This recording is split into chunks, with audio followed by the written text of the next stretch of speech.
You're listening to the AstroMommy Newsletter read-aloud version of my daily horoscope published on Substack. If you would like to read this, please click on the link in the description box below.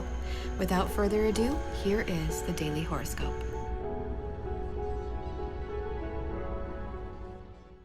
All right, big day. 3 configurations that are coming exact: Sun opposite Jupiter, Mercury conjunct Venus, and Moon in grand trine with Saturn and Mars.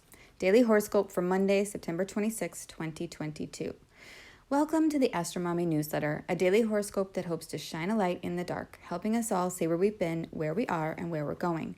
The AstroMommy Newsletter is a reader-supported publication, meaning it only thrives thanks to the generous support of lovely people just like you. The 2 best ways you can support my work are to share this newsletter with a friend and to consider upgrading to a paid subscription.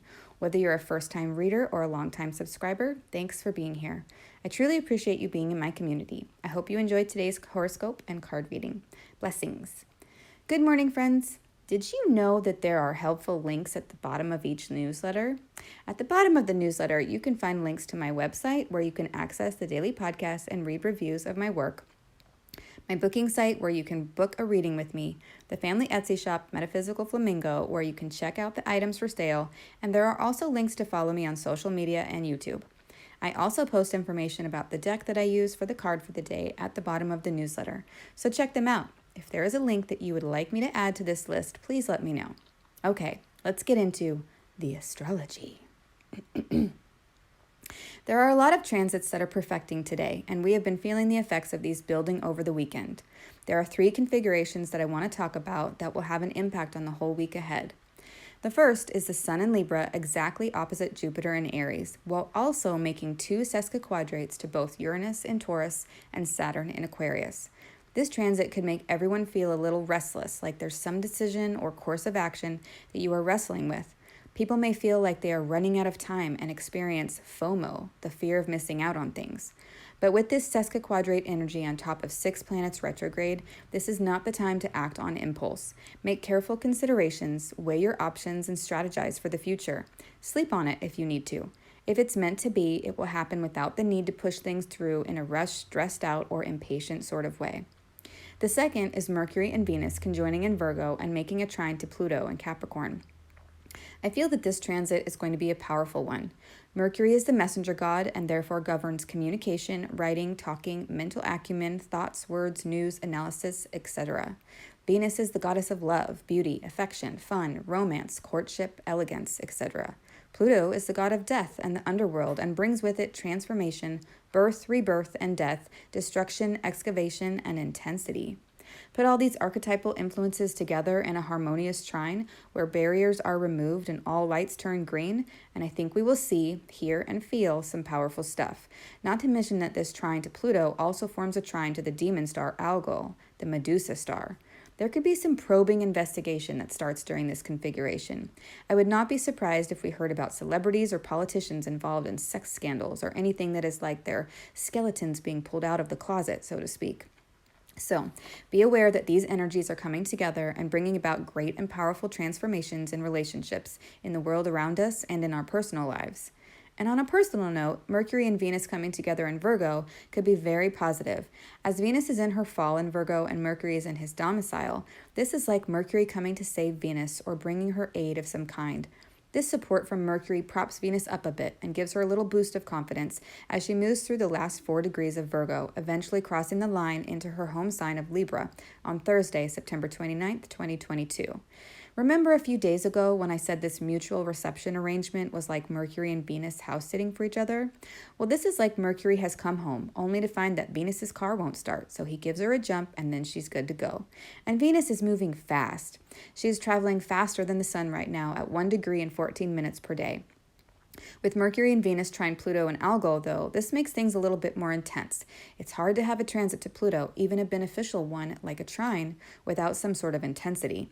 So maybe this means intense conversations, revelations, unions, or separations may happen. Like I said, probing investigations. And with Venus moving so fast, she is out of there. I don't think she wants anything to do with this grand trine between Pluto and Algol. Mercury retrograde, on the other hand, is moving slower than Venus at negative 48 minutes per day, so he will be within the 3-degree orb with this trine to Pluto until he goes direct on October 2nd, and can turn himself around and hightail it out of there. But for now, he is stuck in this intense situation, and it could feel mental, like being stuck in a way of thinking or repetitive thoughts or anxieties. Depression is a big topic right now, and I feel that this transit could be something to watch out for if you or someone you know is dealing with depression. And thirdly, let's not forget about the moon today. The moon will be moving through Libra today and make an opposition to Chiron and then hit the 15th degree of Libra, thus entering the Via Combusta, the burned path. Then end her day by making a grand trine to Saturn and Mars. So this is an interesting combination of energies as well. The moon rules our bodies, our emotions, and the fluctuating circumstances that we find ourselves in and day out. Saturn represents limitations, time, aging, and calcification, the hardening of things. And Mars is the god of war, strife, knives, aggression, action, and initiative. So this grand trine energy could be positive. Maybe it means a barrier or a limitation is removed and you are able to take action on something that you were previously unable to. Maybe it represents something hard and previously thought of as immovable being dislodged, and now peace and harmony are restored. For some reason, I am reminded of a skincare video that I watched yesterday. If you get squeamish about body stuff, you may want to skip this part. I am a trained esthetician, and so I follow a few dermatologists and esthetician channels on YouTube. And last night I got really into watching the shorts on this channel showing the removal of ingrown hairs. Now usually when you have an ingrown hair and you remove it, it's a pretty nice and neat little coil of a single hair that got stuck under the skin cells as it was trying to emerge from the follicle. Everyone reading this has probably experienced an ingrown hair at least once in their life and understands how much pain, redness, swelling, and tenderness this little hair can cause wherever it is. But in these videos, there was not just one cute little coil of hair. No, there were clumps of ingrown hairs. Almost like a little furry animal was living inside these people's hair follicles. But it was like you could see the skin relax after the technician pulled these out.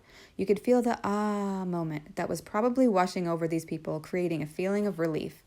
This is what I am imagining for this grand trine between the moon, Saturn, and Mars. It's going to feel like a big nasty clump of ingrown hairs that you have been neglecting to get removed is finally pulled out. Well, that's one manifestation anyway. Let's move on to the card for the day. 2 cards popped out together. So the cards for the day are the 8 and 9 of Pentacles. This is so interesting that these cards popped out together because as you can see, they are in succession. I shuffled this deck several times and the cards were not in order. On the 8 of Pentacles, we see a man working on 1 pentacle, another next to him on the table, and 6 other pentacles on the wall beside him. The 8 of Pentacles is about being prudent and diligently working towards a goal that will provide for you in a material way. It's about being frugal and conserving your energy. Imagine a cross-country runner. They have to pace themselves so that they will have enough power to make it to the finish line. It is also about the harvest that you will reap by being prudent and wise in your actions instead of chaotic or hasty.